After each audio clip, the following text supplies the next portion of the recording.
그러면 혹시 그거 아세요? 수십억, 수백억짜리 거대한 기업의 운명을 결정짓는 단 하나의 숫자가 있다는 거예요. 오늘은 바로 그 재무 세계에서 가장 중요하다고 할 수 있는 숫자에 대해 한번 제대로 파헤쳐 보겠습니다. 자, 여기 BASF라는 세계적인 화학회사가 있다고 한번 상상해 보세요. 이 회사가 지금 어마어마한 돈을 들여서 최첨단 물류 시스템을 새로 깔아야 하나 말아야 하나 고민하고 있습니다. 이건 정말 중대한 결정이죠. 바로 이럴 때 모든 회사가 부딪히는 근본적인 질문이 나옵니다. 이 프로젝트, 과연 우리 회사의 이득이 될까? 정말 해도 되는 걸까? 이 거대한 질문에 대한 해답, 그 열쇠가 바로 오늘 우리가 이야기할 주제에 숨어 있습니다. 그 해답은 바로 자본 비용이라는 개념입니다. 말이 좀 어렵나요?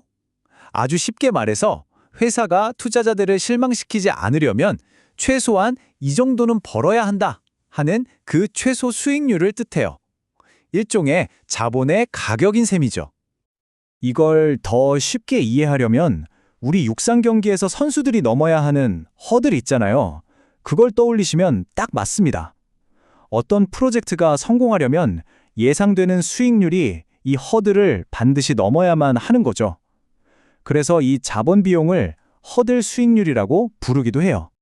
예를 들어서 우리 회사의 자본 비용, 즉 넘어야 할 허들의 높이가 9%라고 한번 쳐보죠. 그럼 우리가 새로 하려는 프로젝트의 예상 수익률은 무조건 9%보다 높아야만 오케이, 진행시켜! 사인이 떨어지는 겁니다. 어때요? 간단하죠? 자, 그러면 이 허들의 높이, 그러니까 자본 비용은 대체 어떻게 정해지는 걸까요? 그 비밀을 풀려면 먼저 회사가 사업할 돈을 어디서 구해오는지 그 돈의 출처부터 알아봐야 합니다. 회사가 쓰는 돈은요, 크게 두 군데서 와요. 하나는 주식을 산 주주들에게서 온 돈, 이걸 자기 자본이라고 하고요. 다른 하나는 은행이나 채권 투자자들에게서 빌린 돈, 즉 부채입니다. 이 두 가지가 바로 회사 자본을 이루는 양대 산맥인 거죠.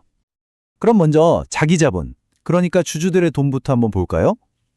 여러분, 이 돈이 공짜일 리가 없죠? 주주들은 자기 돈을 투자했으니까 당연히 수익을 기대하지 않겠어요? 바로 그 기대 수익률이 자기 자본 비용이 되는 겁니다. 자, 그러면 주주들이 얼마나 기대하는지 그 마음을 어떻게 숫자로 알아낼 수 있을까요? 사실 전문가들은 여기 보이는 것처럼 배당 성장 모형이나 증권 시장성 같은 좀 복잡해 보이는 모델들을 써요. 근데 여기서 중요한 건 공시감기가 아니에요. 핵심 아이디어는 주주들이 기대하는 미래의 배당금이나 주가 상승, 그리고 그들이 감수하는 위험까지 전부 고려해서 비용을 계산한다는 거죠. 자, 주주들의 돈에도 비용이 있다는 걸 알았으니까요. 이제 자본의 다른 한쪽, 즉 빌린 돈, 부채의 비용은 어떻게 계산하는지 살펴볼 차례입니다. 이건 과연 얼마일까요? 다행히 부채 비용은 훨씬 더 간단하고 직관적입니다. 그냥 아주 심플하게 회사가 은행이나 채권 시장에서 새로 돈을 빌릴 때 내야 하는 이자율이라고 생각하시면 거의 정확해요. 그런데 여기서 진짜 재밌는 반전이 하나 있습니다. 바로 세금 감면 효과라는 건데요. 회사가 대출 이자를 내잖아요. 그러면 그 이자만큼은 세금을 매기는 소득에서 빼줘요. 그러니까 나라에서 세금을 깎아주는 거죠. 결국 회사가 진짜로 부담하는 이자, 즉 실질적인 부채 비용은 원래 이자율보다 더 싸지게 되는 마법이 일어납니다. 좋습니다. 이제 우리는 주주가 원하는 비용과 돈 빌려준 사람이 원하는 비용을 각각 알아냈습니다. 이제 남은 건 이 두 가지를 잘 버무려서 회사의 최종 허들 단 하나의 숫자로 만드는 일입니다. 이렇게 두 비용을 하나로 합친 최종판이 바로 가중평균 자본 비용, 영어로는 WACC, 보통 왁이라고 많이 부릅니다. 여기 공식이 좀 무섭게 생겼죠? 하지만 원리는 정말 간단해요. 우리가 방금 알아본 자기 자본 비용과 세금을 깎아준 부채 비용을 회사가 실제로 얼마나 섞어 쓰는지 그 비율대로 평균을 내는 거예요. 그게 답니다. 여기서 비율대로 섞는다, 즉 가중치라는 게 바로 이런 그림을 말하는 겁니다. 예를 들어서 어떤 회사의 전체 자본 중에 70%는 주주 돈이고 30%는 빌린 돈이라면 이 70대 30이 바로 WACC를 계산할 때 쓰는 가중치가 되는 거죠. 자, 그럼 한번 정리해 볼까요? WACC를 구하는 건 딱 이 4단계면 충분합니다.